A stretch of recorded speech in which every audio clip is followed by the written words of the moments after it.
My name is Angela. My name is Nicole. And welcome to the Ominous Stitch podcast.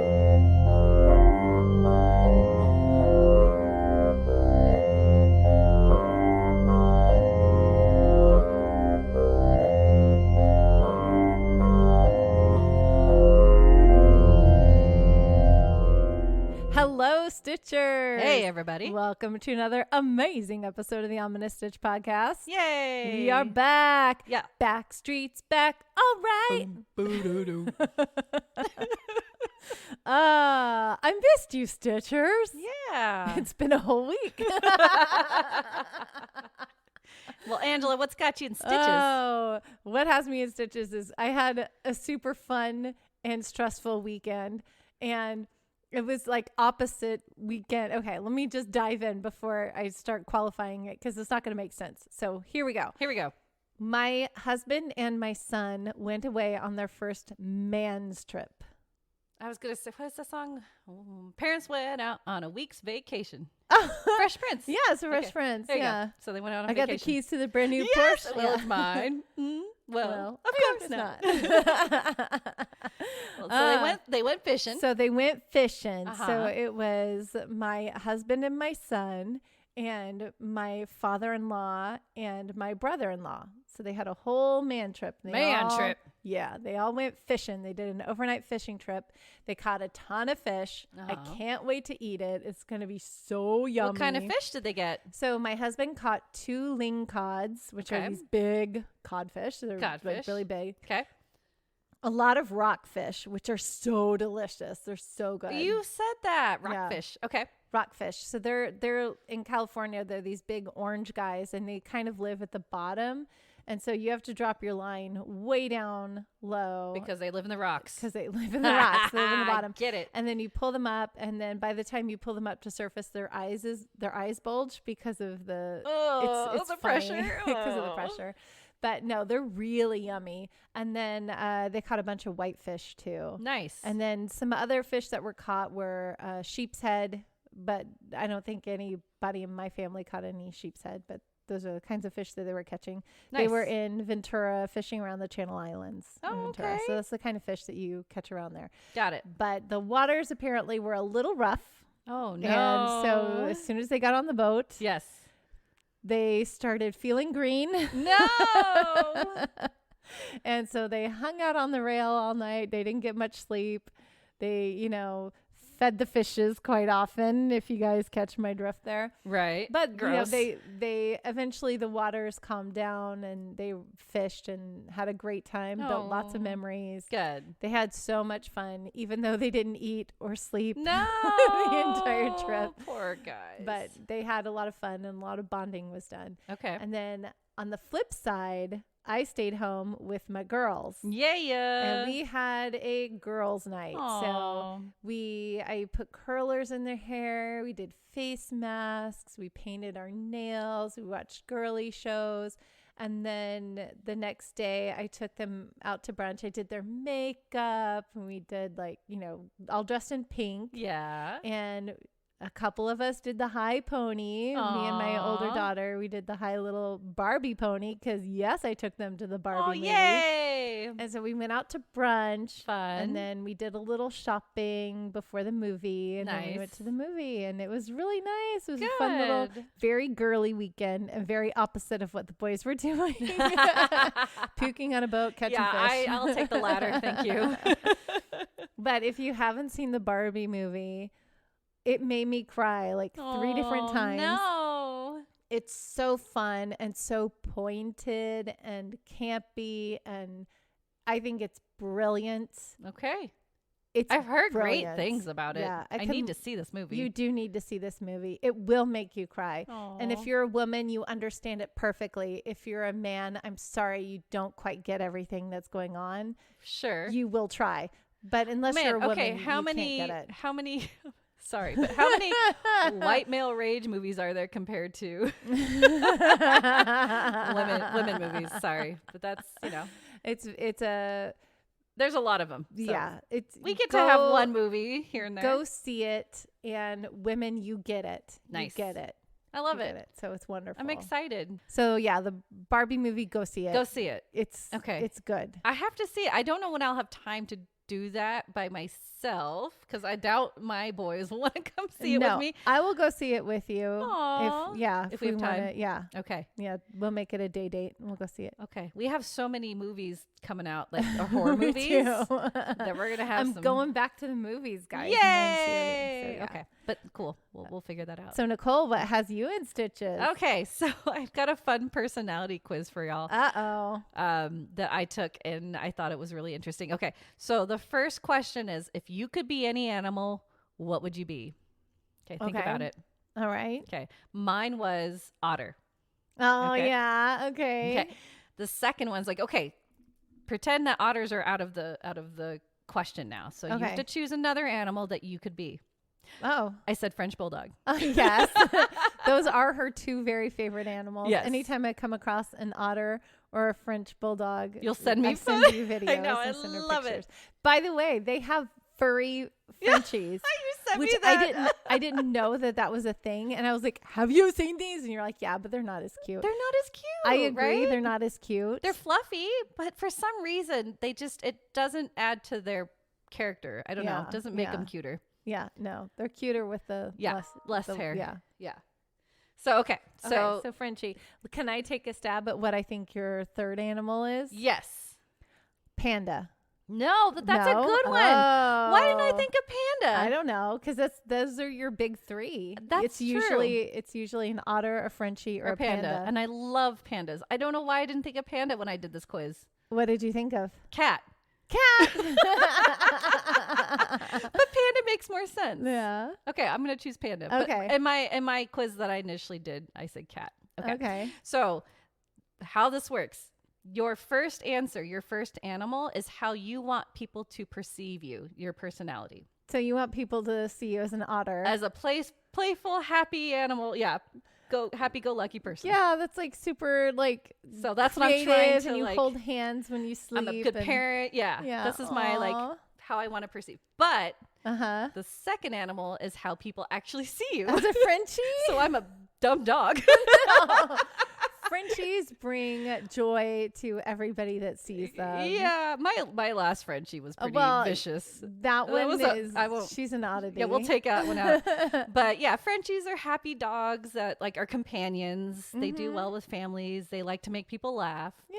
So I guess that's me. They're I don't very know. fun and Yeah, they're very similar to otters. They bring smiles to everyone's There faces. you go. Yeah. So that's your second animal. That's how people perceive you. Okay. But your third animal is actually how you are, and that's actually how your personality is. Okay. So So- you said cat. I said cat. I was like, what is that? Just because I want a cat. But Yeah, cats you are just do. so like mellow.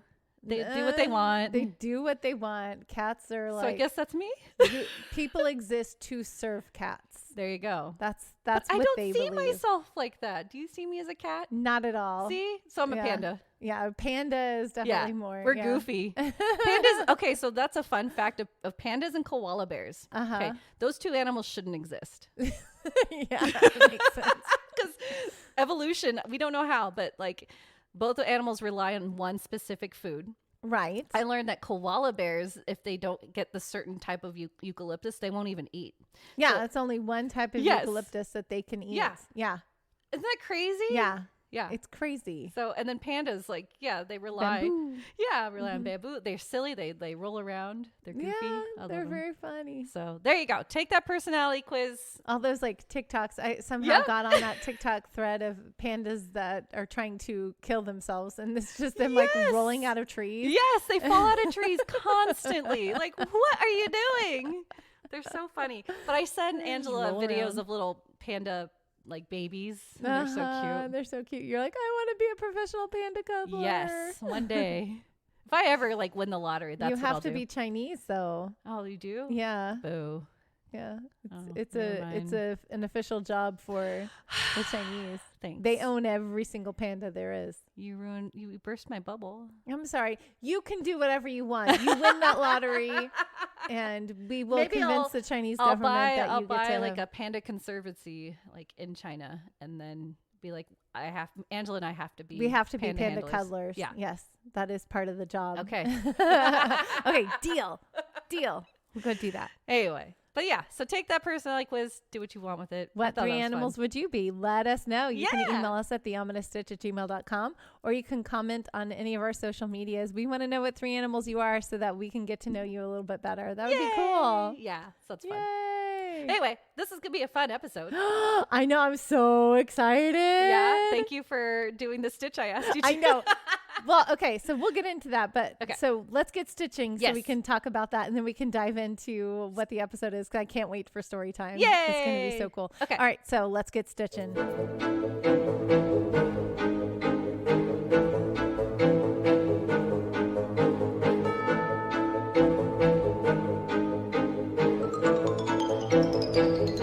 Okay, Stitchers. So for this week's stitch, Nicole sent me a stitch. And I have to tell you a little story about this when she sent it to me, and it was really funny. It's called the Marshmallow Stitch, which of course you guys already know because you saw the title of the episode. Yep. But she's like, please teach me the stitch. I want to learn how to do this. And I'm like, oh, okay. And so I click on it, and it was on Pinterest. So that's how she sends me lots of stuff. Everything. On Pinterest. So I clicked on it, and then I read through the thing, and it's all like broken English, and I'm like, oh no. And then they're like, okay, there's a video. So I clicked on the video, and of course she's speaking something else. I don't know what language. I think she may have been speaking Spanish, but definitely language that I don't understand. Oh, fun. And I was like, oh, this is going to be fun. I'm just going to watch her do her stitches. Oh, look at you. You still persevered. So yeah, I watched her do her stitches, and I was doing fine. And I was like, oh, I feel like I'm learning her language. I know what this word means. I know this. So I think I'm pretty sure it was Spanish, because uno, dos, tres, cuatro. She was counting in Spanish. Okay, so you got that. Okay. And then, I was figuring it out. And then all of a sudden my video paused, and I couldn't get it unpaused because it got stuck on an ad, and the ad wouldn't go away, and I couldn't get it off the ad. I'm like, well, now what am I going to do? Of course, there's like a million videos about the marshmallow stitch on YouTube. So I just looked up the marshmallow stitch. They even have left-handed instructions on how to do the marshmallow stitch. So I was like, oh, well, now I feel like I'm cheating because I'm watching all these other videos and I'm not learning it through the Spanish. But that's how that's how you usually learned your stitches, right? You watch YouTube. Yeah, just watch YouTube. So anyway, we are learning the marshmallow stitch, which is this really cool 3D textured stitch. So it's pretty stiff. So you'd want to use probably a very soft yarn because it does get pretty stiff. And if you're using this for a blanket or some kind of application where you're going to like cozy up to it, use a very soft yarn. Okay. One of the videos I was watching, she recommended using double strands, and I'm like, I don't know how you would do this stitch with double strands. Super thin, maybe like if you're using baby yarn. Yeah. But still, even, right? Still, oh my gosh. You guys will understand when we get to how you make the marshmallow as to why that's insane. Okay. My other recommendation is if you're using a hook. So all of my hooks have rubber grips on them. Mm-hmm. This is one of those stitches that's better if you have a really long metal hook. Okay. And if you use one that doesn't have a grip, or if it has a small grip, but it needs to have a long space on it, because you will be doing 10 doubles together. So you'll have 11. That's a lot. Loops on your hook at one point in time. So you need that space. Yeah. So you need that long space. Okay. In the video that I was watching, she recommended using a 3mm hook. So that's what I'm doing. It's a letter D, 3mm hook, which is good and it's fine. But you can use any kind of hook. It's just, obviously going to make your project bigger. But this 3mm does really, really well. And like the effect of the marshmallow, to me, it kind of reminds me of bunting. Oh, yeah. Yeah. But it's a really cool effect. It's a really cool texture. It works well, I think, on like blankets, or I did see it in a blanket. That's what she was demonstrating on. But I think like a textured pillow would be really cool with it. Okay. Or if you're using it for a bag, or if you're making kind of like a wall hanging too, I think that would be cool. Oh, that makes sense. Because it's got that it's 3D. It comes out at you. Yeah. I just thought it looked cool, and I was like, oh, a marshmallow. Yeah, it's a very dimensional stitch, so it's really cool. So the way that this stitch works is you're going to chain multiples of 8. So you're working in 8 chains, right? Multiples of 8. So however many you want, multiples of 8, chain 2, and then you're going to single crochet in the second chain from the hook. Okay. Easy. Or wait, chain 1, single crochet in that chain, the second chain from the hook. Right. So then you still have a multiple of 8 going back. Got it. So after you single crochet, you're going to chain 3, and then you're going to single crochet in the 4th chain from your single crochet. You're skipping 4. You're skipping 3 and then single crocheting into the 4th. Right? Got it. Chain 3, skip 3, single crochet in the 4th. Oh, okay. Chain 3, skip 3, single crochet into the 4th, all the way down. Okay. And then you're going to single crochet in that last one.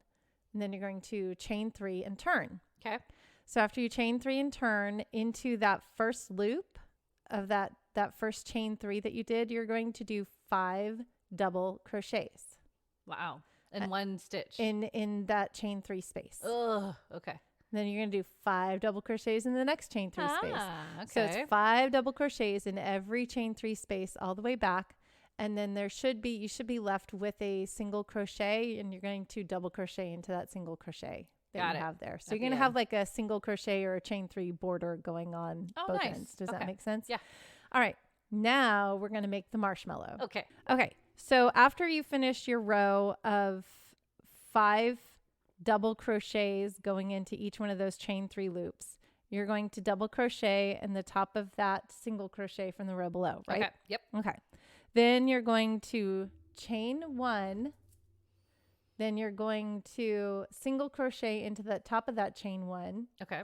And then you're going to chain 3. Chain 3. Okay. Got it. After you chain 3, you're going to front post, double crochet. Yes. 10 together. Front post, double crochet. That's so many. 10 together. Okay. Got it. So the way that works is after you chain 3, it's very important to do the chain 3 because don't forget that's the setting chain 3. you up for because trust me, I've forgotten the chain 3 a bunch of times and I have to pull out the row and go back and do it again. You know how many times I've messed up crochet patterns? Oh my gosh. Oh, we all do. Yeah. We all do. We all wind up frogging Yep. things that we don't want to have to because we're just eat your not blueberries thinking. though. Eat your blueberries. Yeah. So I learned today on my Mom Rock station that if you eat a half a cup of blueberries every day. morning, Okay. it sharpens your memory to 100% for 5 hours. But only 5 hours. Only for 5 hours. So if you eat, half a cup of blueberries every 5 hours, you're golden. Oh. Okay. I got to load up on blueberries. Yeah. But in the morning is like when you really need that. Right. And I have not been doing that lately. I usually eat blueberries with my oatmeal, but I don't know. The past few mornings have not been it's oatmeal hard. mornings. Yeah. I do egg whites and blueberries. That's my Look favorite. at you. It's my favorite. You're But so then healthy. Well, because everything else I eat the rest of the days. Got to start good. Start off good. Yeah.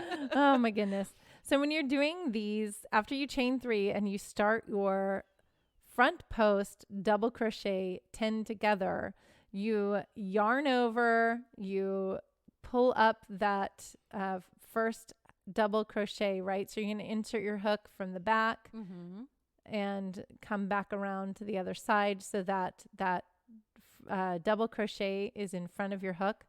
Then you're going to pull up a loop, yarn over and pull through 2 loops. So then you'll have 2 loops on your hook. You're going to do that for 10 stitches, which should be 2 of those kind of groupings together, right? That's so many. It's so many. And this is why you need that long space on your hook because and you're using a small one too. I'm using a small hook. I'm using a 3 millimeter because that's what was recommended. You usually use larger hooks. I do. And so I'm like, to see you with a small this one. is small.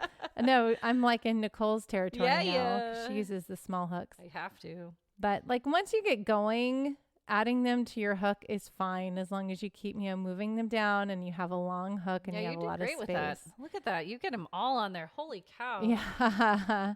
I know my hooks all have the rubber handle on them. So it's a little trickier. Yeah, it's trickier. You keep like pushing them down. They get all crowded on there. So have you noticed your rubber hook? Have you noticed any of yours, the rubber hook moving back a little bit? They like come off of the metal.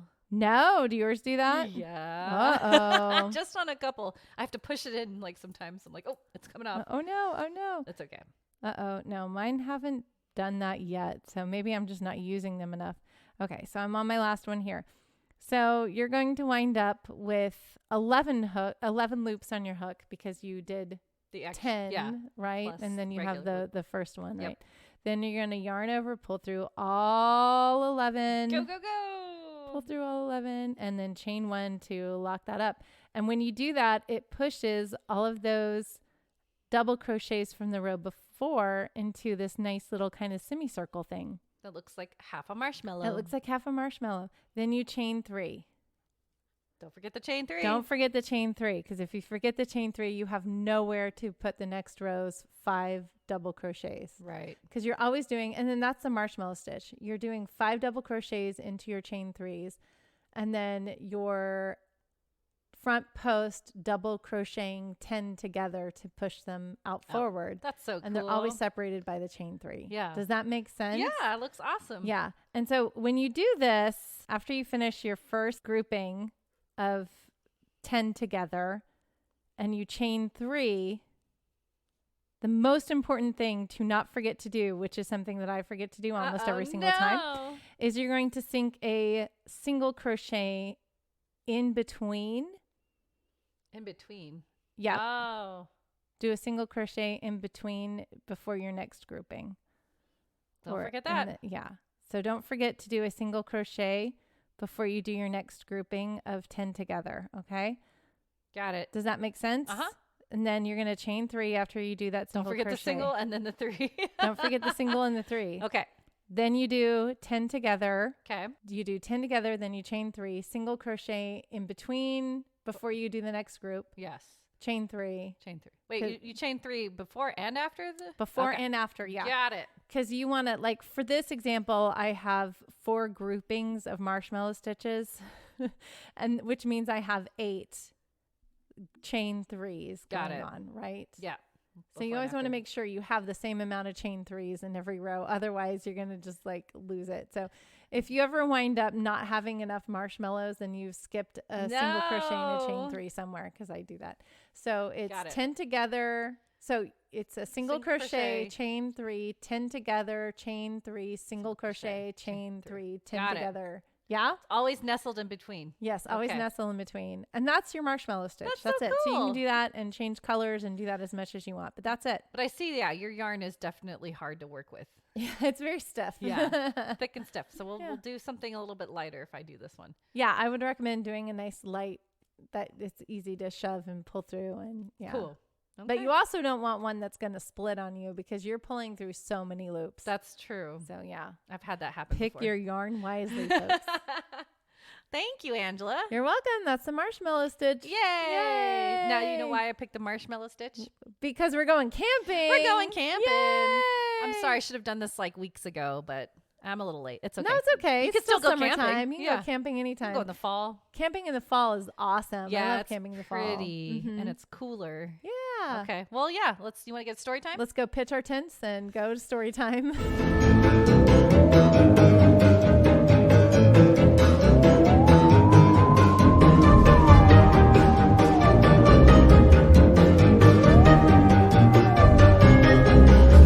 I only have 4 haunted campgrounds out of many, but there's some true crime that is tied to a couple of these at least. No. Which that's what I love. You know how we're a little bit skittish around true crime, right? Yeah. But inserting them into things that are haunted, it's my kind of my weird morbid passion. So there you go.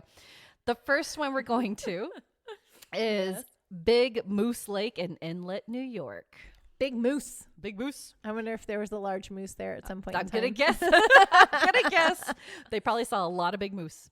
All right, so Big Moose Lake, a 3-mile-long body of water, is nestled in the Adirondack Mountains near Inlet, New York. There are 3 primitive tent camping sites around the lake, and each of the hiking trails have a lean-to on the shore of the lake. The Adirondack Mountains hold many spooky haunts and tales, which I'll probably try to do more of because there's a lot. haunted mountains. But Big Moose Lake is known for a very specific legendary murder. No. So I have pictures of these two. Okay. Yeah, they look like they're in the 1900s. Exactly. Yeah. Yep. Yeah. So this is the early 1900s. Grace Brown traveled to Cortland from South Otselic, I'm going to guess, Otselic, to work at the Gillette skirt factory. While working there, she met and fell in love with Chester Gillette, nephew of the factory owner. Gillette worked there too after his wealthy uncle took him in under his wing when Gillette couldn't find a job. So he's like, hey, I need some work. And Nepotism. Like, yep, exactly. Brown and Gillette started dating in secret because, well, standards from the Gillette side, right? So she was just a factory worker and the rich Gillette family had higher standards for him. Yep. It is said she loved him, but he was just having some fun with her. Because obviously he wants to marry something more, but he's like, oh, you're pretty, let's secretly date. So she's a little placeholder until he has to marry rich. Exactly. But then May of 1906, Brown told Gillette she was pregnant at 20 years old and Gillette was 23. As we have discussed in other episodes, an unwed mother at that time was looked upon with so much shame. How many countless episodes have we done about that?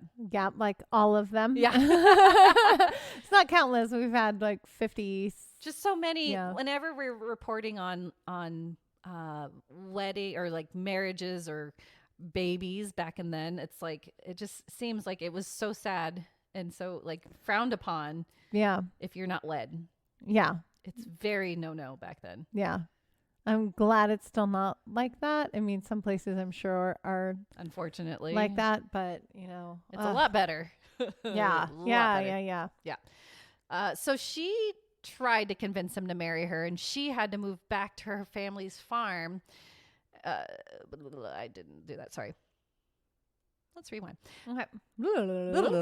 So she tried to convince him to marry her and she had to move back to her family's farm. So she desperately wrote to him, pleading with him to marry her. Oh, she just couldn't take care of herself. She had her family back in the farm and written letters. There's no internet back then. Well, no. Yeah. Imagine. No computers. No phone, no lights, no motor cars, not a single luxury. That is like completely opposite of what I don't know what that's from. What's that from? Like Robinson Crusoe. It's primitive as can be. Gilligan's Island. Yeah, it's totally has nothing to do with this, but it just reminded me. No internet, so no phone, no lights, no motor cars. I'm like on a I love it tear today. Okay. All right. With a sigh of relief, Gillette did write back to her, stating he wanted to meet up with her in July to take her on a romantic getaway in the Adirondacks.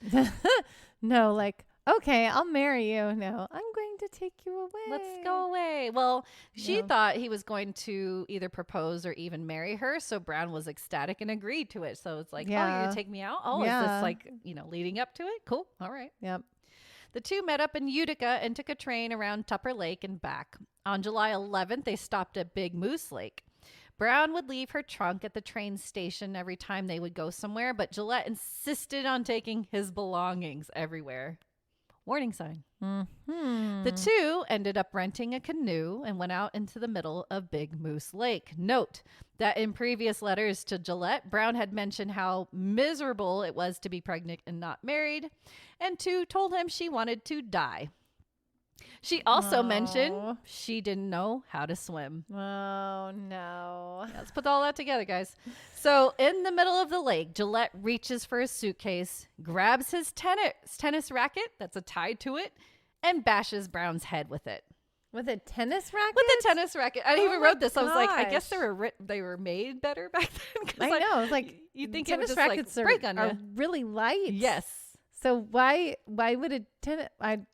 Back then, I guess they're stronger. Okay, so this Gillette guy has zero imagination because basically he figured out, she doesn't know how to swim. Okay. Yep. And she's not very bright herself. No, it doesn't or sound she's like it. Just very much of a dreamer and is like, I want to.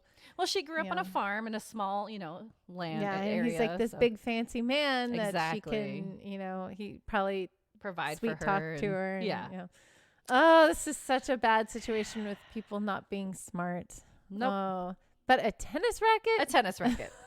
Well, anyway, so he hits her. I mean, doesn't kill her, but she like falls into the water. Like it bruises her really bad, and she falls into the water, and he does nothing about it, and she drowns. Yeah, because that was his goal. That was his MO. Yeah.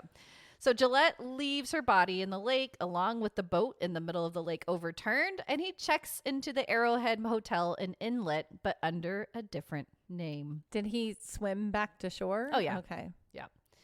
Soon, though, Brown's body does resurface. Her autopsy reveals bruises on her head along with the 4-month-old fetus in her belly. Thankfully, Gillette was arrested within days of the discovery of Brown's body, as well as finding his broken tennis racket buried near the shore. Oh, dum-dum. Very dum-dum. He's so not smart. Now, he's so arrogant that he thinks he's not going to get caught. Yeah. Oh, yeah. Ugh. It was a highly covered and attended murder in the small town, the court.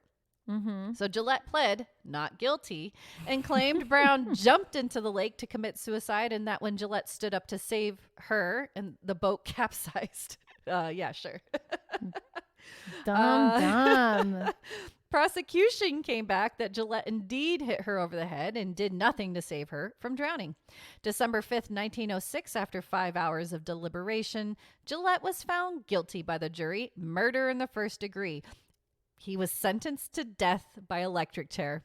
Oh, okay. So we have a little bit of justice going on. Yep, when it was allowed. Mm-hmm. Apparently, when the sentence was administered, Gillette was calm and smiling. Why? Don't know. I mean, obviously you can't ask him, but maybe his brain stopped working. I don't know. Gillette was executed March 30th of 1908, but supposedly right before he confessed to the murder to his spiritual advisors in prison. This gruesome tale was put into song, The Ballad of Big Moose Lake, and inspired the 1925 novel An American Tragedy, a 1926 play, the 1951 movie A Place in the Sun, and even a 2005 opera also titled An American Tragedy. Oh. Have you ever heard of the opera? I'm sure. I'm sure I have, but I don't know. Interesting, I know, right? Yeah, I've learned and forgotten so much music. I'm sure. Me then. too. I feel you. All right. Since Grace Brown's passing, people claim to see her ghost in and around Big Moose Lake. Usually people see her as a residual haunting where she's in the middle of the lake drowning and calling for help. Oh, sad. Grace. But some see her wandering around the lake shore, even visiting the small cottages and settlements. Not sure why she does this, but it's thought that Brown is seen trying to extinguish all the lights in the homes. Oh, put out the lights. Mm-hmm. I don't know. Aww. She's just so sad. Yeah. On the website unsolved.com, which pulled from the TV show Unsolved Mysteries, employees of the Covewood Lodge on Big Moose Lake, including Rhonda Buscella, I'm going to say that, felt and witnessed something quite eerie while they were approaching the staff lodge. She said, I walked into the staff lodge straight up the stairs with my hand out, reaching for a string, which is how to turn on the light. As I approached the top of the stairs and just before I was ready to turn out the light, a feeling came over me that somebody was right there. More or less, I stopped in my tracks and really just didn't move. I didn't have an overwhelming feeling of fright, but something definitely or someone was there, and it just kind of took my breath away. But her friends were outside, and Rhonda said all 3 of them had the same exact story. Ooh. It lingered for just a few seconds and then moved away. All 3 of them saw the ghost. I didn't see anything myself, but I felt that somebody was right there, and it was just a strange feeling.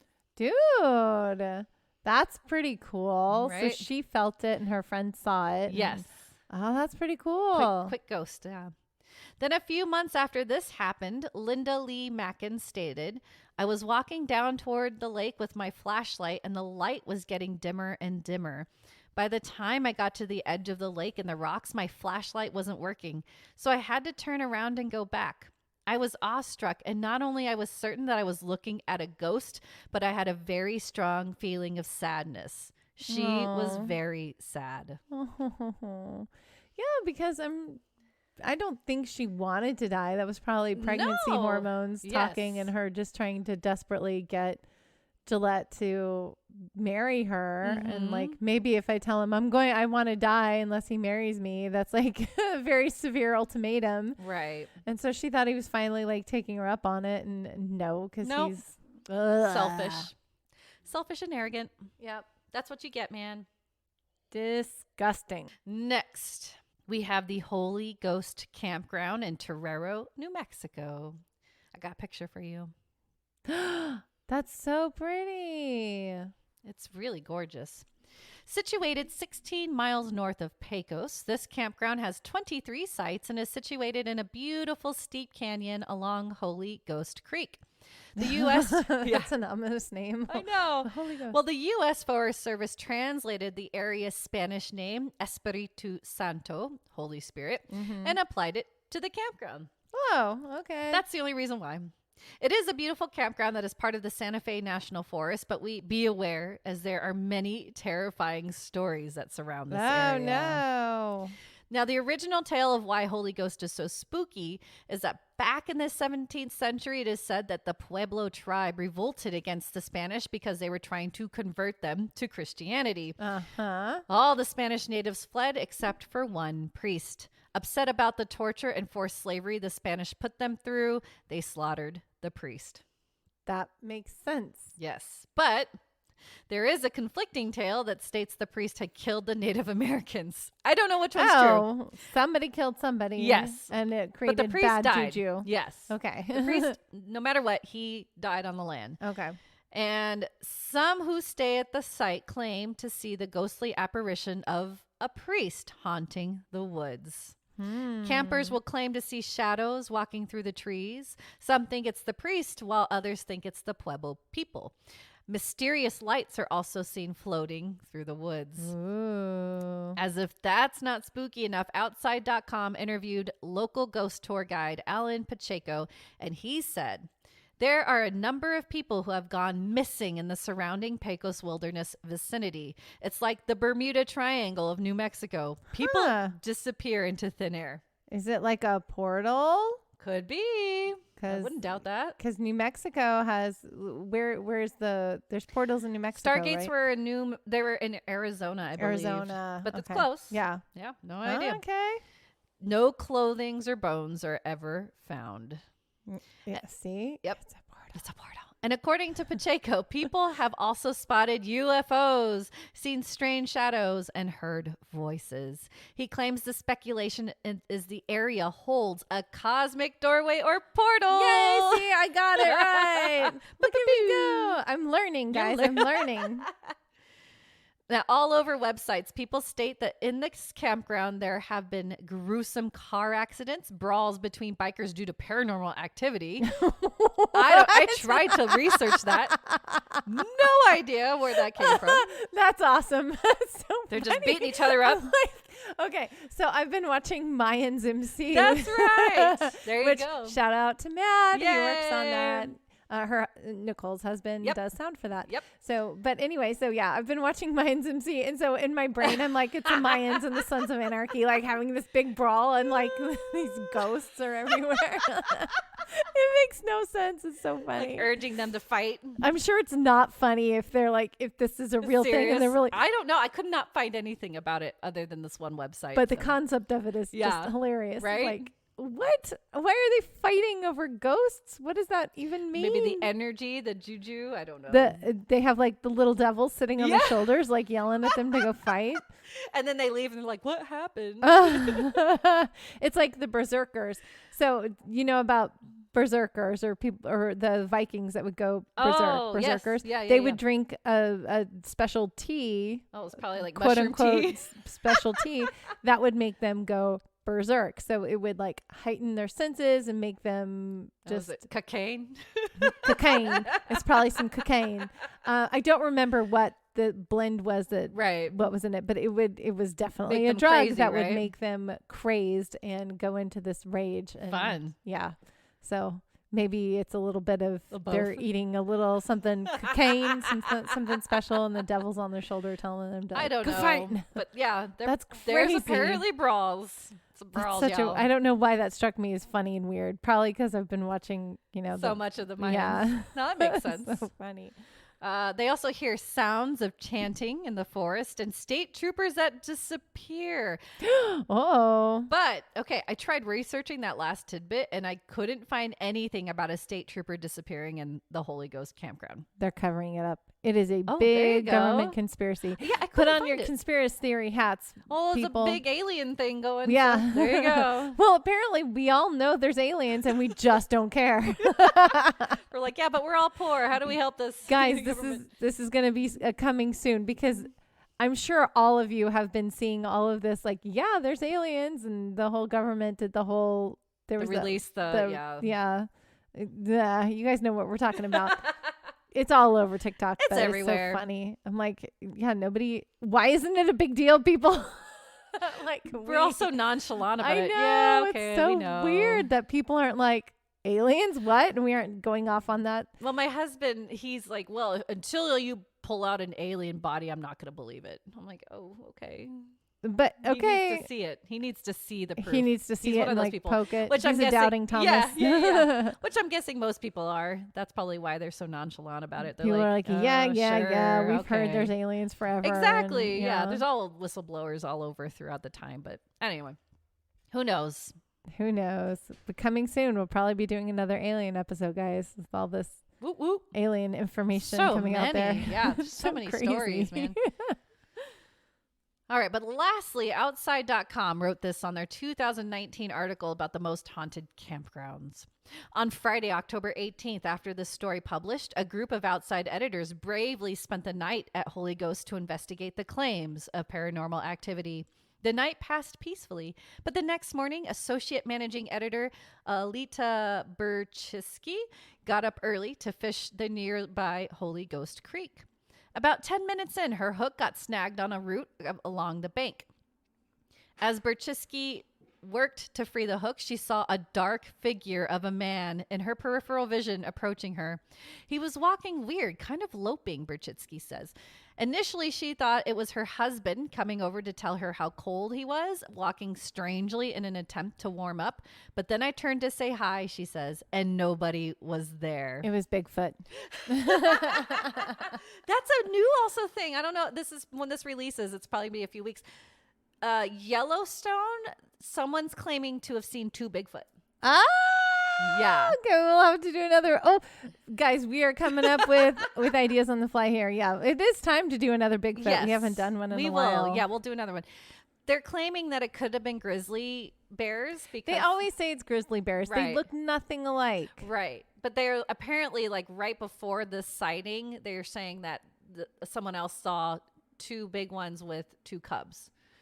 So they're like, was it them first? Or maybe, yeah, I don't know. But look it up because. Okay, I'll look it up. Yeah, Bigfoot do not look anything like bears. No, they stand up and they walk. Totally different body shapes. Yes. Totally different legs and arm lengths and head shapes and everything's different. They don't look anything alike. No, so there you go. But yeah, isn't that crazy? They did the whole research and someone saw something. That's awesome. Spooky. So Holy Ghost Campground. Okay, we're going to go over to West Augusta. West Augusta. Can't talk. Okay. We're going to West Augusta, Virginia, and we're going to what's called Braley Pond. Braley Pond. Have you noticed there's a lot of water? Yeah. Around these campgrounds? I think they're all water, actually. Yeah. Holy Ghost. Well, creek. Yeah. Yeah, there's a creek there. So water, I feel like, is a conductor of energy. Yeah. There you go. Yep. There's going to be way more paranormal activity around water-based campgrounds, I think. Yeah, I think so, too. I just realized that. I didn't even do that. I didn't plan that. Ooh, you're learning, too. Just like right on the fly. Both doing jazz hands right now, people. Hands. That's who we are. When we find something exciting, jazz hands. I love it. That's a beautiful picture. Yeah, I was going to say, here it is. Yeah. There's Braley Pond. Amidst the George Washington and Jefferson National Forest near West Augusta, Virginia, you will come to a small recreation area called Braley Pond. There are no reservations needed to camp, and there are great hiking trails as well as paths for mountain biking. It has a well-maintained day-use picnic area, a stocked pond, and has 5 primitive campsites. But this serene area is also believed to be one of the most haunted places in Virginia, nay, the United States. Whoa. Even though most paranormal investigations have not proven anything supernatural is going on, people claim to hear children laughing when there are none present, and Children laughing, people passing, meetings. I don't know if you want to come here during Christmas, but maybe you can try. Spirits are hovering over the creek. Oh, that's cool. That's a little spooky. However, let me tell you about a couple of events that happened at Braley Pond that may leave you with goosebumps.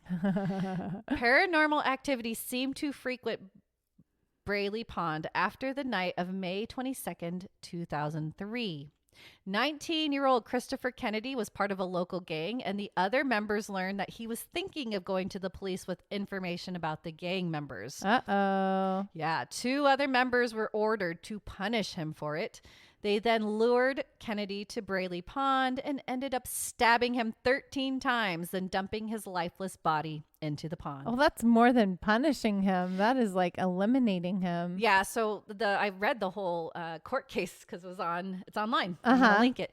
So they said that the main gang leader, they were all meeting up at night.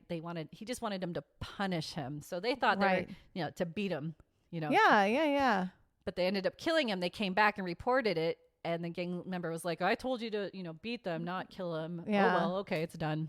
Yeah. Really? Like, what can he do at that point anyway? You're right.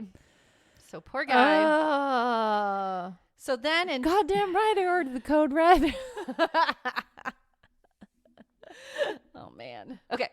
October 2003, paranormal researcher and empath Shay Willis was told about haunted Braley Pond. Her friend and other paranormal researcher Chris Arnold, and this name was changed to protect his identity, mentioned the murder and reputation, but other than that, Shay was intrigued and said she'd go research, but just with that minimal info. So she didn't want everything. She wanted to feel it and sense it. Right. Okay. Yeah.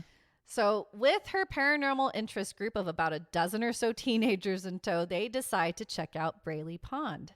When they arrived in the early afternoon, they all felt off. For Willis, she told the DYRT website, D-Y-R-T website, it was so heavy as to be almost palatable. I knew immediately that this feeling was not my own. I was feeling something that belonged to someone else.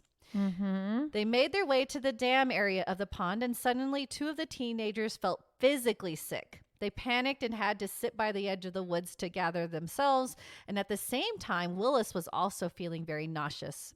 She said she had never been frightened by the paranormal before, but she was on this trip and said, I was surprised by my reaction to it. It was definitely the strongest reaction I've ever had. And I've gone on thousands of investigations in some really strange places. I've been into places that, 6 foot, 250-pound men wouldn't go. So with that, the group didn't want to stick around anymore and they left. But Willis and Arnold decided to return later that night. Just the 2 of them. Okay. When they returned, she wrote in her journal in which she documented all her paranormal investigations that I felt as though it was waiting for us. When they crossed the same bridge the group had ventured over earlier that afternoon, she said her and Arnold both were overcome with a feeling of fear and dread. She wrote in her journal that she had sensed another presence behind the original one and that it didn't feel like the others and that, in fact, it didn't even feel human. Uh-oh. Yes. So once they reached the top of the dam after climbing a long set of stairs, they heard something in the water splashing. Uh-oh. So these are her pictures I'm showing Angela. I'll put those on social. So these are the big long set of stairs. Yes, that is a big long set of stairs. And this is kind of going down to the pond. Ooh. Yeah. That looks creepy. Yes. Then Arnold spotted a large green glowing orb at the top of a very tall pine tree. It looked as if it was nestled in the branches, but at roughly 30 to 40 feet in the air. Suddenly it disappeared, and then they heard violent splashing in the pond soon after.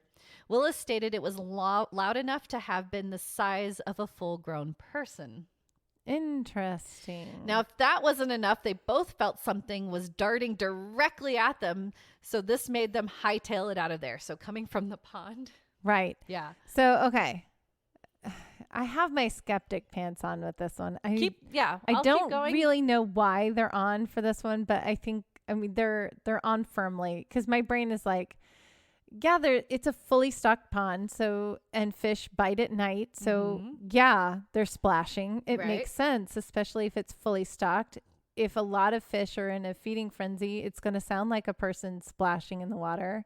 That makes sense. Okay. Anytime you get a group of teenagers together, right? But they're gonna get like it's two of them now, but they're gonna earlier in the day they're gonna feed off each other's energy and create a hysteria because that's what teenagers do.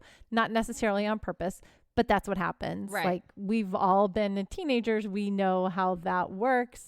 That's true. You get together, you're sensitive, you have these hysteria moments, whether they're real or not. I don't think teenagers are necessarily a good indicator, especially if you have a group of them together. Sure. Yeah. That makes sense. Of whether or not something paranormal is happening. And yeah, I understand she's an experienced empath but I still have my skeptic pants on with her right now because I feel like she's leading it on. Yes. Okay. Anyway, keep going. Yeah, keep going. You tell me later what you think. Okay. But when they were running down on the bridge toward the stairs, Willis saw Arnold unnaturally fly upwards and to the left as if something pushed him in the middle of the back and he fell into the water. Okay, well...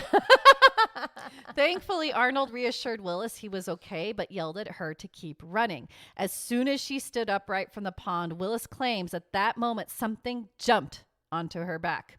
She described it as feeling like a 2 long-inch worm humping its way arm to arm and across the back of her head. Ew.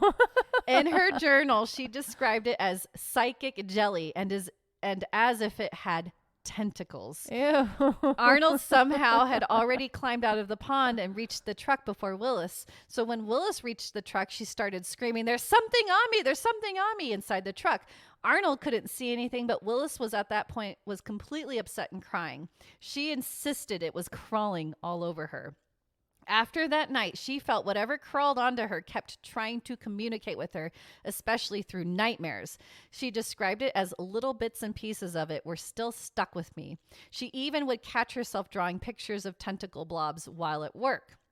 Trying to make sense of that insane trip, she revisited Braley Pond a few times in November that year. What happened and what they witnessed didn't make much sense. Willis said they caught beavers acting really strange in the water and their video camera batteries would drain suddenly on one occasion. Willis said that she even went back by herself as if drawn to the pond, and on that specific trip, she ended up bent over and staring down into the toilet of the park's bathroom. She had no recollection of how she ended up there and only remembered driving into the parking lot. So she was in a trance. Weird. Okay. This all culminated to a few weeks later when Willis and her husband were home in bed watching television one night when their 8-year-old son started screaming in the living room. They scrambled to him and found him pointing to a corner of the living room. They asked what had happened, and their son said he saw a guy standing there with multiple holes in his chest, wet and covered in blood. Oh. How do you console a little boy who sees such a thing? Well, Willis just says, hey, it was probably just a shadow. To her 8-year-old. Okay, wait. What? I put WTF. No, this woman. Okay, so many thoughts. Yes, people, you guys have so many thoughts. I'm sure you're right there with me on this one right now. Like, what the fuck? Right? She brought this home with her. Obviously, she brought it home with her. Yeah. She is a paranormal investigator and a psychic, and right. she knows exactly what this is. Right. Why would she be explaining it away if her son is demonstrating the same things? She should be like, he's got it too. Yep. Yeah. Why wouldn't she say, yes, my son, this is the boy that was stabbed, and like, this is something that happened and he's visiting and he's trying to communicate. She of Don't all be afraid. people should know that you have to explain. He's 8. He's old enough. He is old enough. Yeah. She can explain that to him. Yep. She of all people should know that you have to explain things like that to kids when they see things like that. Don't brush it off. I don't understand her all right now. That's so bizarre. Right? I'm like angry with her. I don't get it. Right. That was so. Unless she was like totally in shock and like she didn't know what to say to her kid. But but still, at some point you would have a conversation. I don't know what happens if it keeps happening? Like, if one of my kids said something like that to me, I would absolutely just take a breath and explain it to them and be like, okay, you're not crazy. That is what you see and that is real. And you probably have those powers and this is who I think it is. And I would do what I can to help them figure it out. Yeah. So that Some they heavy would feel conversation, more at peace. but you got to do it. Yeah. I have heavy conversations with my kids all the time, probably way too much. They're like, Mom, because whenever I see an opportunity, I dive in and I go for it. And we have these conversations. I don't want them to be scared to come talk to me about anything. Exactly. No, I like that. And so anyway, I go. probably exaggerate in the other way, but like, man, I don't understand her at all right now with this. That is insane to me. Oh my gosh. Well, okay, let me finish it and we'll talk more. Okay. So time passed though, and Willis said she finally started to feel like herself again, and whatever was attached to her disappeared. I don't know how that works, but okay. She revisited Braley Pond in 2007 and said it was a quaint trip with nothing happening to her. She claimed that whatever was at Braley Pond 4 years prior had simply vanished. Yeah, she took it with her. She did not do a very good job. Obviously, the guy that got stabbed to death, that 19-year-old kid, whatever his name was. I'm sorry, I don't remember what your name is. Oh, it's Kennedy. This is Kennedy. That's his last name. Yeah, Kennedy. So he needed help. He needed to have his story out there. There's obviously information that he wanted to share, and that's why he worked so hard to attach himself to somebody who was psychic and could sense him. Yeah.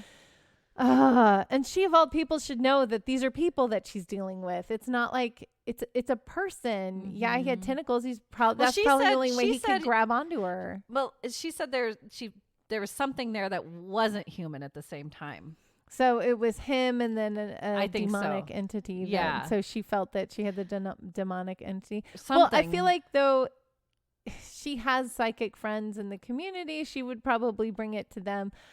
I feel like that's what I would do. I would be more responsible about it and be like, okay, look, I have this. This came with me and I need to sort it out. And now your son's seeing the murdered victim. Especially when my kids start seeing the murder victim. I would be like, okay, we've got to sort this out instead of just going, and then put him at peace. Just a shadow. Go sage the lake as much as you can. Let him free. Like, that's probably what it was. He's probably just still. He needs help. Yes. He needed help. Yeah. And she doesn't feel anything anymore, so I don't know if he did get the help, I'm guessing, but yeah. Well, he's not seeking it from her if he didn't. Dude, she's upsetting me. I can't tell. I know, right? I keep it so close to the vest on this. I don't know. Does she upset you people? Let us know. I want to know. She's so frustrating to me. Yeah. I don't know. I don't get it either. It was just it was very confusing to me at the whole, like the end result of all that. Yeah. Yeah. I'm like, I don't know. It's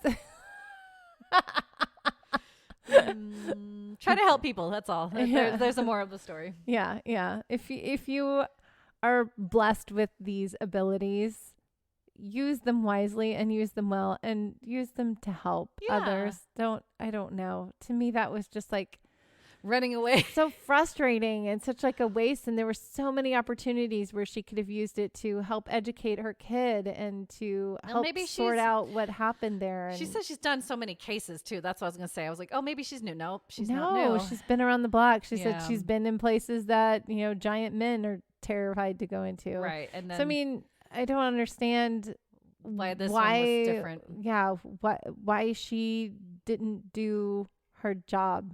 To me, that's not doing your job. Yeah. I don't know. I wasn't there, so I don't really know everything that went on. And I don't know if she did resolve some of these things, but like the story that I'm getting right now, it's just very frustrating. Like, yeah, maybe the interview cut out some things too. Who knows? Maybe we don't have the whole picture, but still, it is kind of strange though. Yeah. Anyway, okay. We're going to go to our last campground. Okay. Hopefully it doesn't anger you as much. We go to California. Yay. So we're in Lake Moreno County Park, Campo, California. Again, water. Water. Yes. In eastern San Diego County, Lake Moreno County Park is a 3,250 acre park with 8 miles of multi-use trails for hikers, mountain bikers, and horseback riders. It sounds like you can't swim in the lake, but you can trout fish. Yes. Yeah. Yeah. That's true for a lot of California lakes. If they're part of the reservoir system, you usually can't swim in them. Good to know. Yeah. Didn't know But that. you can boat in them. Yes, you can boat and fish. you can fish, Yeah. but you can't Just can't swim in swim. them. Mm-hmm. Makes sense. Mm-hmm. There are 86 campsites as well as 10 wilderness cabins you can rent. And 17 of those 86 campsites have water and electric hookups, and 40 have full hookups, which is kind of cool. Yeah.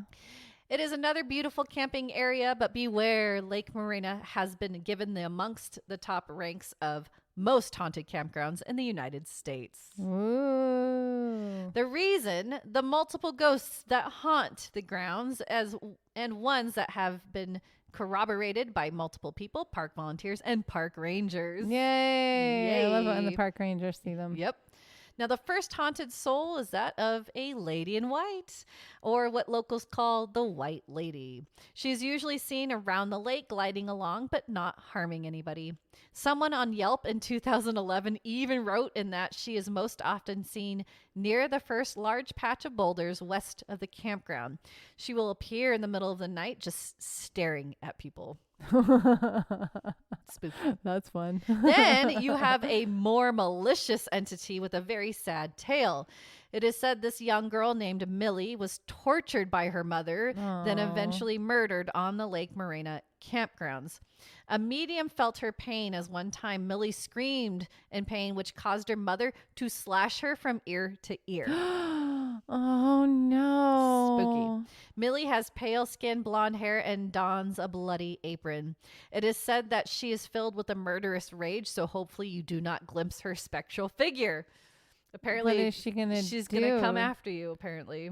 Does she like make you feel like you want to murder, or does she make you feel like you're going to be murdered? I think she makes you feel like you're going to be murdered.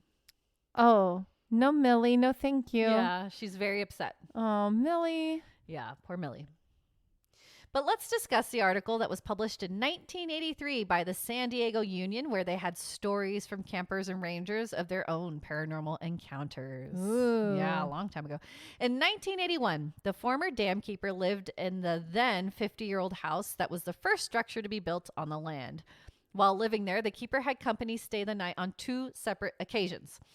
On the first occasion, the guests sleeping on the couch were awakened by the sound of heavy footsteps that were slowly walking around their makeshift bed. When they looked around, no one was there to cause the noise. The second time, a female that was asleep on the fold-out bed awoke to sounds in the middle of the night. When she sat up in bed, she noticed a baby's christening gown in the corner of the room slowly move, and then it came slowly towards her, floating across the room. Why? The gown brushed her cheek, floated back to where it came from, and it disappeared. What? Why? I don't know. That's so weird. It's so creepy. I don't like it. I don't either. I don't like it. The guest insisted she was completely awake to witness this strange event. What would you do if that happened? I would not to sleep you? there anymore. I'd be like, nope, I'm out of here. Bye. Yeah, Bye. bye. I'll sleep in the car. Yeah. It's fine. I'm good. Goodbye. That home has been demolished since then, but campers who stay the night in the same vicinity hear those same heavy footsteps and experience strange things. When they get up to check who is making so much noise around their tents or cabins, they find the campground silent and still. The footsteps do not retreat. They sound as if they stopped and vanished. Oh, what? I don't know who it is. Who are you? Stop stomping around Yeah, me. I'm trying to sleep. It's Bigfoot. But he's not running away, so it's like yeah. he's an alien. Just stomp, stomp, Aliens. stomp, and then nothing. Yeah, there you go. I don't know. Mm. Park volunteer Walter Stucker was interviewed by the San Diego Union. He stated that while in bed in his motorhome at Lake Morena, something loud startled him awake. He took a peek outside the open window near his bed and found himself looking, quote unquote, right at a tall man standing outside my window. He was wearing a dark coat and a knitted foul weather cap. Both made eye contact before this tall stranger turned and walked towards the lake. The man was making very deliberate steps, but as Stucker watched him walk away, he noticed his feet were about 6 to 7 feet off the ground. Feet? Feet. 6 to 7 feet. Feet. Off the ground. Off the ground. So, okay. So he's already tall. So this motorhome's probably tall already. Yeah. He's tall. And then he's also a tall, like an NBA player up off the ground. Exactly. Just walking away. What? Oh my gosh. A close ditch that was washed away by rain was right in front of this entity, and he just glided over the air above it. Dude. So after Stucker experienced this and other spooky things, probably the same thing over and over again, he walked into the ranger station, turned his keys in, and simply said, "I'm leaving. Goodbye." He's like, nope. Not gonna do it anymore. I'm done.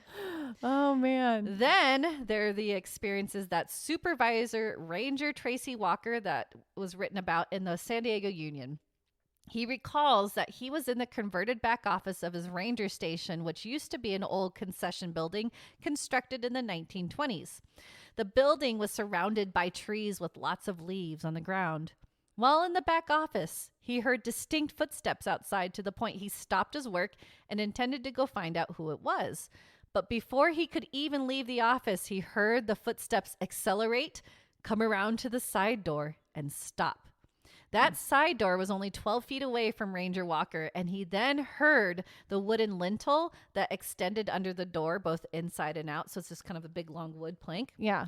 It creaked. Then the doorknob turned. Uh-oh. It spooked Walker since he didn't see anyone where the noises were right in front of him. So he calls his wife to come down to witness what he just witnessed. Yeah. So she comes in, they lock the door and went in together to the back room where Walker was originally.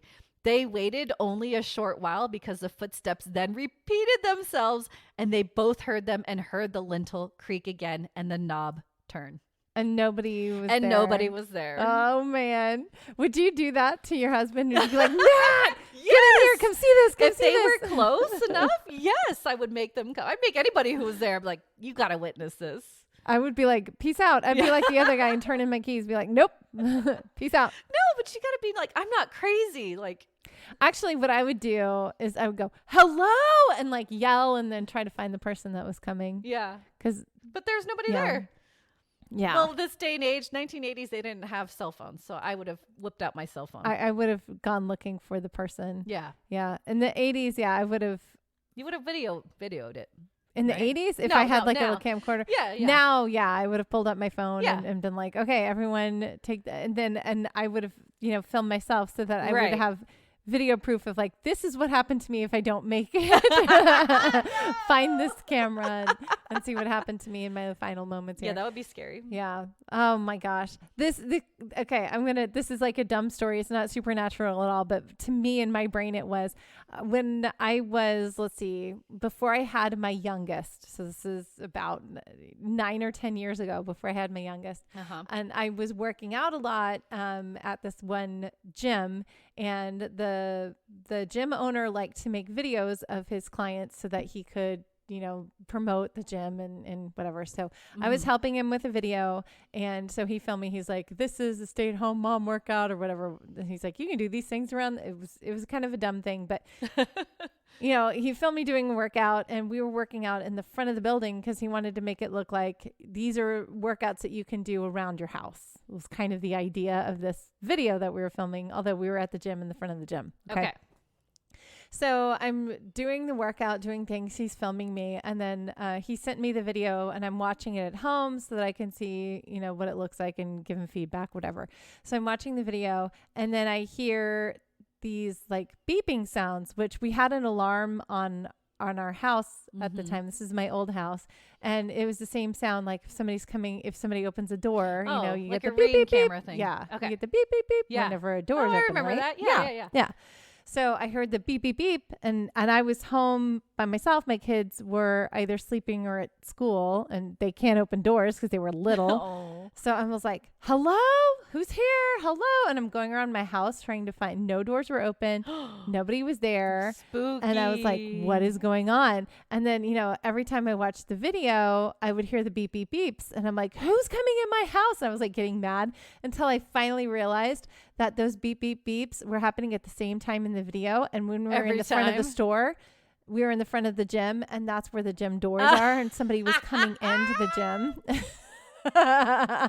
So it messed you up. So it messed me up. But that's how I know I would look for whoever was opening the door, because that's what I did when it was happening in my house. That's so funny. Hello? Who's here? Who's in my house? All right, we continue because this isn't too much. But 3 weeks later, Ranger Walker, okay, he mentioned that a ranger logbook rested on a table was just disappeared. What happened to vanished. it? Oh, no. Later that night, the logbook reappeared in the ranger bathtub. Like, why is it laying in there? Someone took it and then threw it in there. Now, this article was republished in 2014. There are 2 comments posted that I want to share. Okay. P. Watson. On August 17th and 18th, my family and I camped on a site that overlooked the ocean. It sat about 20 to 30 feet from the beach itself. The sighting happened on the dark-colored sand that has a wet sheen, or about 50 feet from where I was. I saw a faint light that I first thought might be a reflection of a star, but then the light grew a little brighter and moved slowly southward along the beach. I later matched the speed to be about the same as a person walking. As it moved, the light morphed a little and almost appeared to take the shape of a person for the last 2 or 3 seconds. In total, I think I saw this light about 20 to 30 seconds, long enough to call my wife over, and she saw the light for about the last 2 seconds. She said it was probably algae, but there was no depth to the water, just the shine of wet sand, and the movement was like that of a person walking, and the light just faded to 0 at the end.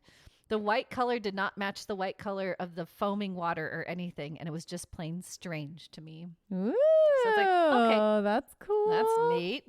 Last one from Kenny Barnwell. I grew up in Campo and spent many a night in and around Lake Morena.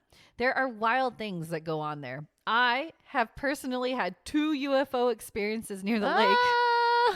One of which involved a glowing orb that sat motionless only 30 feet from me. The other was a massive illuminated craft that slowly floated across the horizon.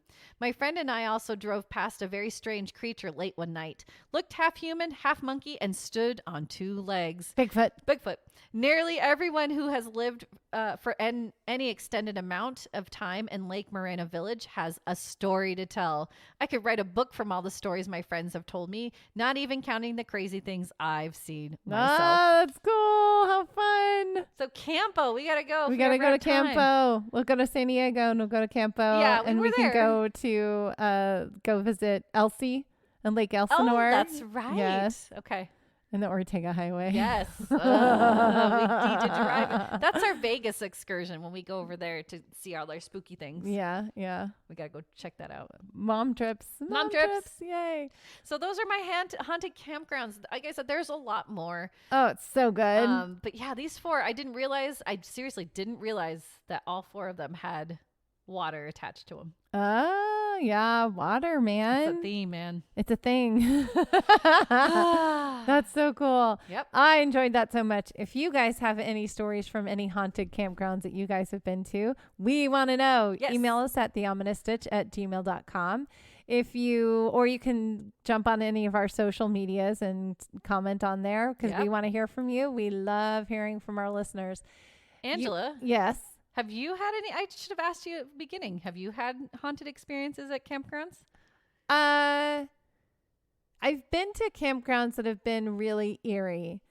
There was one, we went to Bass Lake, which is kind of outside of Yosemite. And it was our last night there. Bass Lake is beautiful, but it does get that kind of misty, eerie feeling on it, you know? And it's really cool and really kind of like eerie feeling and ominous feeling. But we were at a campground at Bass Lake, It was our last night there. And I heard in the middle of the night these men that were kind of camping near us, and some of them were coughing really, really hard and really, really like forcefully and loud. And it sounded like they couldn't get any air. They couldn't breathe. And they were kind of choking sounding. And some other guys were laughing. And then one guy would be like, kill him, kill him. And then that coughing would stop. And then there would be one less person that sounded like they were there. And then it would happen again. And then the noises would die down, but I always hear some like really gruff sound going, kill him, kill him. And I was like, so what is going on? And it was like laughter and coughing until there was one voice left. And I was terrified because everyone was asleep except for me. It woke me up because I'm a light sleeper. And I'm like, we just got to get out of here. We got to get out of here. And so like the next morning we packed up and we left. I didn't say anything to anybody. I didn't tell anybody anything. But that was probably the scariest thing that's happened to me at a campground. You were in an RV, right? We were, yeah. We have a trailer. So we were in the trailer. But our trailer has tents that pop out on the side. That's so, right. Yeah. So when you pop them out, it's like you're on a platform tent. Right. And then the middle part is, a normal trailer. So you get, you get the camping experience. You're like, I'm in a tent, but then you're also in your trailer at the same time. Spooky. So it's really cool because, but it is just canvas between you and the outside world. So it's kind of like, oh, okay. Isn't that crazy? When I was a little girl, I loved camping. My dad would take us out to like actual hike with our tents. We'd set up in the middle of the woods. We'd, camp. We didn't have an RV. So I loved it. But now as an older person as a mom and kids, like that's terrifying to me. So when I'm like, I want to camp, but I want to find like a cabin because tent camping now freaks me out so much. Yeah, because it's just you and then the outside world, and that's kind of it. Yeah, and I know you're amongst campers. You're amongst everybody else that's in a tent, But man, like, that's just like a thin thing that's like between you and the world. Yeah. So that scares me. That was probably my most recent experience. And that's scary. But normally when I'm camping, I feel very like at peaceful. Peace. Yeah, it's very nice and it feels wonderful to be there. And the smells and everything. It's nice. Yeah. When I was little, and hey, Dad, you're going to love this one because I'm going to kind of expose you a little bit here. When I was little, we used to go camping because we were in this organization called Indian Princesses. Have you heard of Indian Princesses? Nope. It's a father-daughter thing where you have meetings and you do crafts and you learn different things about Native peoples. Aww. And it was really cool. It was fun. And it was a great like father-daughter thing. And we would go camping. And one time we went to this one campground, and it's Texas. It's very swampy. There's alligators. There's stuff everywhere, right? So we were at this campground, and it was kind of like a swampy. There was a bayou that we were by, and we were camping inside of our car. So we had a station wagon at the time, and so we just laid down the seats and had our sleeping bags in the back and slept in the station wagon. So we're in the back of the station wagon. And my dad, so I'm like scared and terrified that there's going to be alligators. Oh, gosh. I think an alligator is going to bite the tires and come get me in the middle of the night. That's what I'm terrified of as, like Lake a Placid. small like 6 or 7 year old girl. I'm like, oh, no, an alligator is going to come eat me. So we're asleep. And then at different points in the night, the car starts shaking and I hear this like grrr kind of a sound. And I'm like, the alligator's coming to get me. No. The alligator's coming to get me. Oh, no, oh, no. And I'm like terrified and just like shaking in my sleeping bag and I'm not able to sleep. And then, eventually I do go to sleep. But it happened several times throughout the night where the car would shake and I'd be like, it's an alligator. It's an alligator. It was just my wonderful, dear old dad rolling over.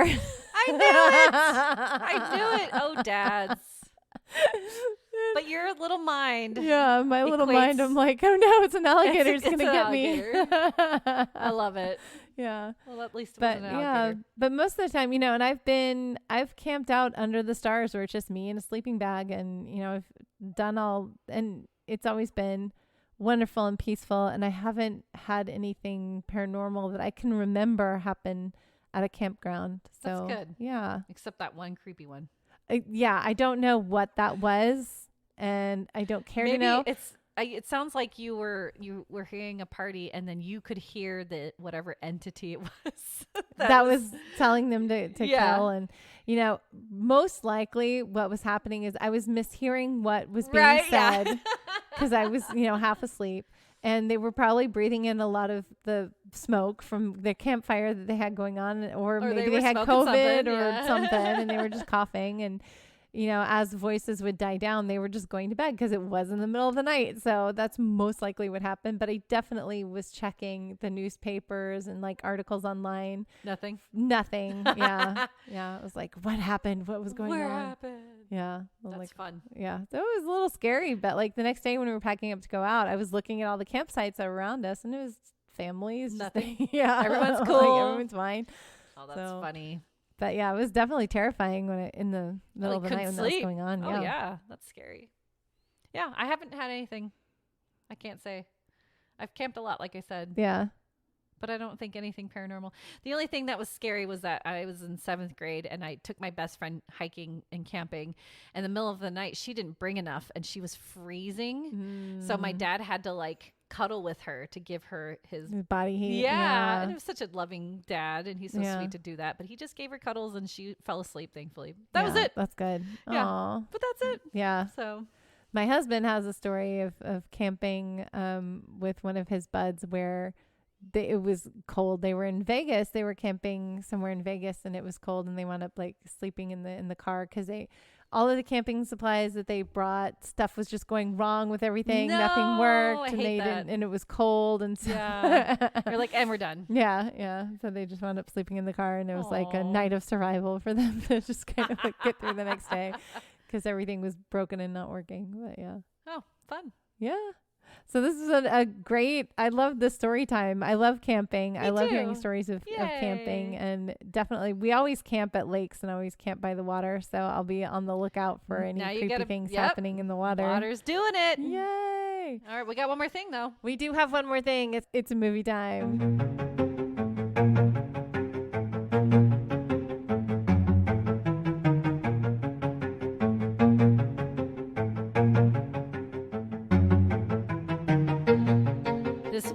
Movie review is Knock at the Cabin, released in 2023 this year. IMDb rating is 6.1 stars, and the synopsis: while vacationing, a girl and her parents are taken hostage by armed strangers who demand that the family make a choice to avert the apocalypse. And this is if you have Prime. This is on Prime. Heads up. Yes, it's on Prime. Okay, so I thought this movie, I said, hey, Angela, let's watch this. It was just released on Amazon Prime. It's a cabin. Yeah. Now, spoiler alerts galore. If you have not seen this movie, go see it first, and then we're going to ruin it for you. We're going to ruin it for you? Yep. Because I was like, what? This movie? What is going on? Okay. Yeah. Go see it. If you don't want to see it, we're going to review it. So Knock at the Cabin, it has, it's an M. Night Shyamalan. Yes. And it's obvious. It's very obvious. And he's in it. Yes. Makes a little cameo. Yep. You got some famous people, which is funny because I think the budget on this movie probably was next to nil because it's in one cabin. Yeah. Right. It's all set in one cabin. I mean, they have like a couple of other spots that they go to, but the like majority of it is in one cabin. It's in one cabin, in the woods.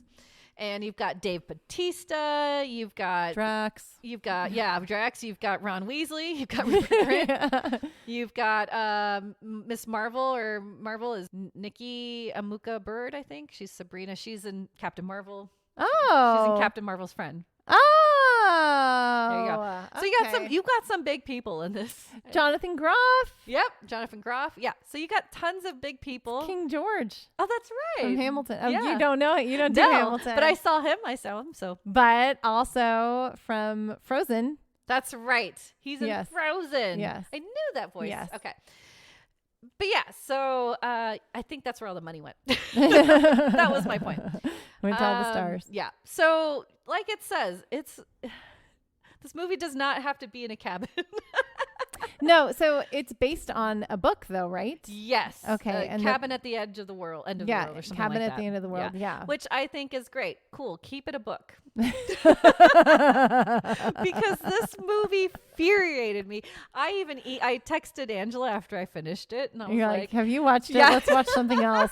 She's like, I already watched it. I'm like, okay, watched it. We'll review it. M. Night Shyamalan has some great movies. Yes. He also has some really terrible movies. So I think what happened with this movie is that he had to work within the constraints of a story that he didn't create. Yes.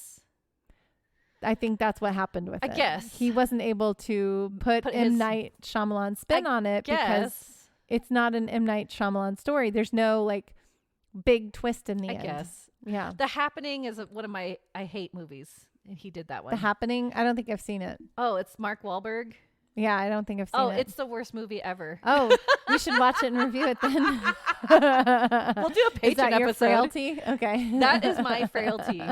Okay. I'm not going to ruin it for you then. Okay. We'll have to watch that sometime. Okay. Anyway, so like I said, he has some bad movies. Uh-huh. And this is one of them. And I guess you're right. I didn't realize. I keep forgetting because it did say it was based on that book. Yeah.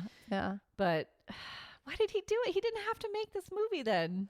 Well, maybe he liked the book. I guess. And maybe he felt he could do something special with it. And he's always looking to, break out of his own genre and do different things. Right. And it's trying really hard to be twisty.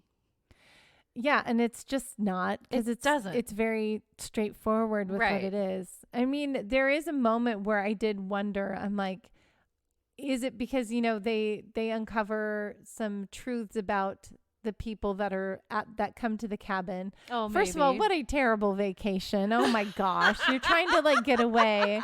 And instead, no. You have to prevent the apocalypse. Right? Well, by making and they didn't the even worst believe. choice ever. They didn't believe the whole time, which I guess in my mind I probably wouldn't either. Would you believe 4 strangers coming to your house? Only you can prevent the apocalypse. I'm like, I'm not that special. No, it's right? Not me. Well, and I think the fact that they were a gay couple just enhanced that. They're like, we're being targeted. We're being targeted. And that's, if I were that way, yeah, of course. And especially when they found out that Ron Weasley had targeted them before. Yeah. Ron Weasley. I love that we refer to him as that. Sorry.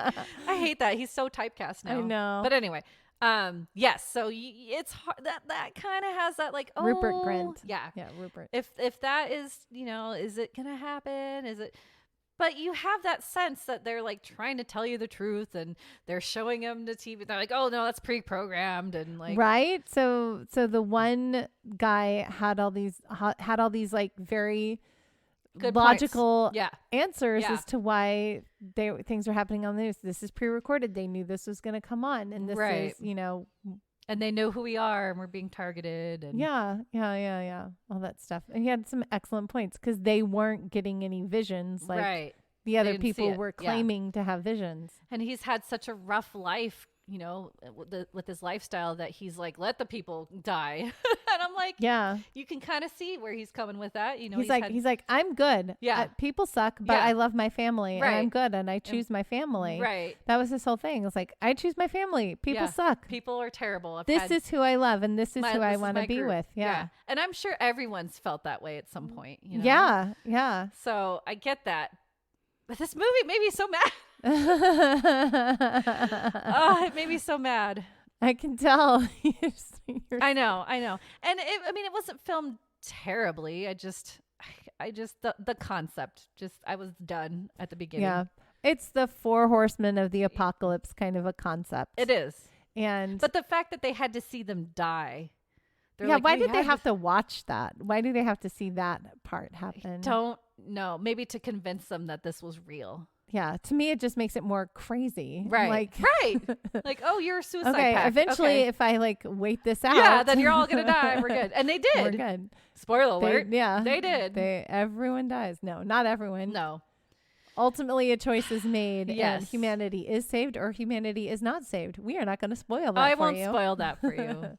No. But man, this movie made me mad. How did you feel? It wasn't what I thought it was going to be either. Right. So I was expecting it to be, I wasn't expecting it to be something like of biblical proportions. I didn't know it was an apocalypse movie. I expected something very paranormal. Yeah. And that wasn't there. I thought it was going to be, well, yeah, because it's M. Night Shyamalan, so you think it's going to be aliens or paranormal. Something or a little bit more paranormal fantasy, anything. Than an apocalyptic story. Right. And the story of the 4 horsemen, and you have to make the choice to either save the world or not save the world. Right. That's what this is. And I didn't know that that's what this movie was. I didn't either. As it was, as it was going, and they kind of tell you right at the beginning, David Bautista tells them really early on, like what's happening. And there's no like, it starts off with them knocking on the cabin. So there's no like lead up to anything. It was very dive right in. Yeah. Like, well, he this shows is the up movie. and sees the little girl. He talks to her and tries to explain very calmly what was going to happen. Yeah. Yeah. But that just spooks her up more, which it would me too. Right? I'd be like, some stranger. Go. Yeah. Like, dads, we gotta go inside now. Yeah. We're like, we need to leave now. Yeah. So, anyway. I think that the reactions were logical and real. And I think the people were trying really hard to not present themselves as crazy, but the more they tried, the crazier they seemed, right? Seriously. And, it was interesting, and the way that the stories were told and the way that you learned about the characters, it kind of happened sporadically through the movie. So at the very beginning, you don't know anybody and you don't necessarily care about anybody. But then as you move through the movie, you learn more about everyone's stories, and then you start to be more invested in the choices that they're going to make. What would you do? Would you choose to save humanity, or would you choose to save your family? Don't put that on me. No. I'm not answering that. It's an impossible choice. It's so hard to think about because there's so many pros and cons. Yeah, it's hard. I don't want to even be in that situation because I would not want one of my loved ones to die, but I wouldn't want humanity to die either. Yeah. So ultimately, I would probably sacrifice myself. Yeah. If I had to choose anybody. Oh, the plot of a mother. We always die making for our babies. The sacrifice. Yeah. Diving for kids. That's a plot of a parent. True. Yeah. Not just moms. Yeah. Sorry to put that out there. It's everybody. Yeah. Or that has kids. Yeah. Anybody that you love and have that connection with, you would sacrifice for them. Yeah. So, and they're feeling the same way too. So. Right. I just didn't like this. I know. I can tell. How many stitches would you give this movie, Nicole? Because it had good actors. Maybe a 2.